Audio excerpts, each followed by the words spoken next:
There has been a change. Initially, after speaking to Mushi, he was going to keep after the second game, but Mushfiq told me that he probably doesn't want to keep in T20 cricket anymore, so we've got to move on, and I don't think Mushfiq's desire to keep is great in this format anymore, so we've got to focus on show on and possibly let him to possibly do those duties going into the competition. Obviously been outplayed by New Zealand today, and that's the nature of this format, so full credit to New Zealand. They were much smarter and much better in their skills today than we were, so I'm disappointed, but that's the nature of the game. No, I don't think a problem with approach in batting.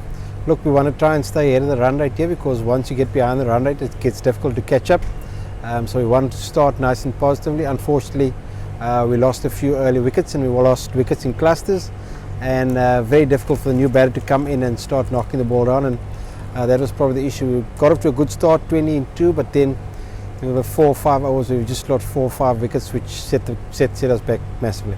Probably poor score.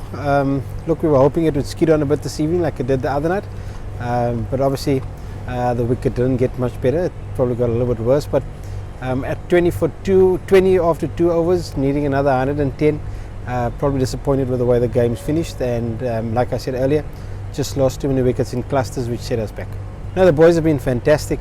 Look, they've played a lot of cricket over the last couple of weeks, and it's to be expected at international level that you're not always going to have your intensity where it needs to be, I suppose, but I can't fault the way the guys have gone about their business over the last 2 or 3 months. They've been fantastic. The energy level has been great. The intensity at which they've played it has been fantastic.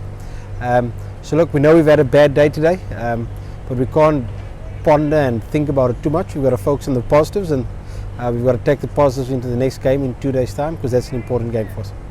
Regarding the squad, the selectors will have to come up with a playing 11 for the next couple of days, so once they've decided that, difficult for me to say if there are going to be any changes. That the selection panel, the convener of selectors and his panel will have to decide. There has been a change. Initially, after speaking to Mushi, he was going to keep after the second game, but Mushfiq told me that he probably doesn't want to keep in T20 cricket anymore, so we've got to move on, and I don't think Mushfiq's desire to keep is great in this format anymore, so we've got to focus on show on and possibly let him to possibly do those duties going into the competition.